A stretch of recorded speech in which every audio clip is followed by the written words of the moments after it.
Bapak, Ibu, dan saudara-saudaraku yang terkasih di dalam Tuhan Yesus, mari kita kembali PA secara online dengan judul saling membangun dalam ketaatan. Tetapi sebelumnya kita akan awali dengan berdoa. Mari berdoa. Tuhan, kami bersyukur pada saat ini Engkau telah memberikan waktu kepada kami untuk PA secara online. Berkati pembicaraan kami, berkati diskusi kami, agar kami bisa saling membangun dalam ketaatan kami.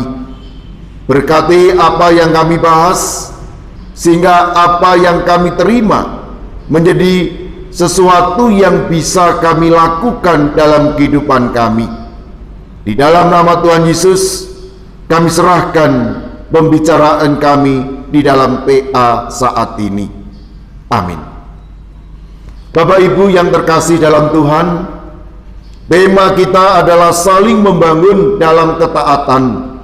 Matius 25 ayat 13 sampai 30. Saudara, berbicara tentang ketaatan, Kamus Besar Bahasa Indonesia mengartikan kepatuhan, kesetiaan, dan kesalehan. Kata taat selalu berpasangan dengan pilihan. Tidak ada ketaatan tanpa pilihan. Hal ini nampak di dalam Matius 25 bacaan kita. Di sana ada sebuah kisah bahwa kerajaan surga diperbandingkan dengan seseorang yang pergi melakukan perjalanan. Sebelum ia pergi, ia memanggil hamba-hambanya dan mempercayakan hartanya. Ada yang diberi 5, 2, dan 1 talenta. Harta tersebut tidak diberikan, tetapi hanya dipercayakan untuk dikerjakan. Mengapa hamba itu tidak mendapat harta yang sama?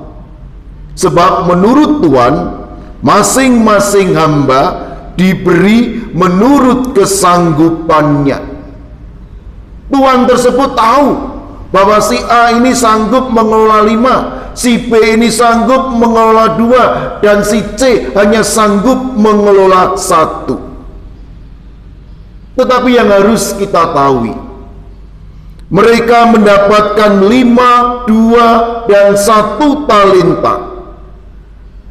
Dan jika itu dihitung dengan rupiah, sangat besar. Karena 1 talenta sama nilainya dengan 500 juta. Suatu angka yang tidak sedikit untuk memulai sebuah usaha. Apa yang dilakukan oleh ketiga hamba itu? Hamba yang pertama ketika mendapatkan 5 talenta, ia langsung pergi, atau dengan segera, atau menjalankan. Dari kata irga sumai, bekerja, menggandakan apa yang ia dapatkan. Sehingga dari 5 talenta dia mendapatkan 5 talenta. Demikian juga hamba yang kedua yang mendapatkan 2 talenta melakukan persis sama seperti hamba yang pertama, dan dia mendapatkan laba 2 talenta. Saudara, hamba yang pertama, hamba yang kedua menghasilkan laba yang sama, yaitu 100% dari modal. Dan si Tuhan mengatakan, inilah hamba yang baik dan setia. Dan kedua hamba ini akan diberi kepercayaan yang lebih. Bagaimana dengan hamba yang ketiga yang mendapatkan 1 talenta? Ia pergi menggali lubang, menyimpan uang di sana, sehingga uangnya tetap 1 talenta. Mengapa ia melakukan? Ia menganggap tuannya adalah seorang yang kejam. Kata yang digunakan Matius, kejam, yang dimaksud di dalam ayat yang ada adalah dia mengatakan, si tuan menuai di tempat di mana tuan tidak menabur, memungut di tempat di mana tuan tidak menanam. Di sini ia melihat tuannya itu sebagai orang yang kejam, bersikap picik, dan hanya memanfaatkan dirinya. Perumpamaan ini tidak menganggap hamba yang ketiga itu iri terhadap 2 hamba yang lain, karena dia merasa mendapat 1 talenta. Bukan itu. Jadi kegagalan hamba yang ketiga ini bukan disebabkan ia tidak puas dengan pembagian 5, 2, dan 1. Hamba ketiga gagal menggandakan talenta yang diberikan karena si tuan mengatakan, engkau hamba yang jahat dan malas.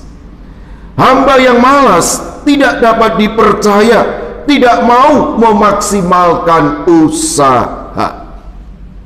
Saudaraku, berbicara tentang perumpamaan talenta ini, sebenarnya pesan yang ingin disampaikan adalah karakter hamba-hamba itu. Sejak awal, ketika si tuan itu pergi, ia telah merencanakan untuk memberikan kepercayaan yang besar kepada para hambanya. Kemudian para hambanya diminta mengelola dan mengerjakan talenta itu sebagai ujian apakah mereka layak mendapatkan atau dipercaya perkara yang besar. Yang dituntut oleh si tuan bukan angka, tetapi sesuai dengan kemampuan mereka. 2 hamba yang pertama menunjukkan kualitas diri, bahwa mereka adalah hamba yang baik dan setia. Mereka mampu menghasilkan talenta sejumlah kemampuan mereka. Sejumlah talenta yang dipercayakan bukan berbicara mengenai uang atau harta, melainkan tentang kesetiaan untuk pelayanan.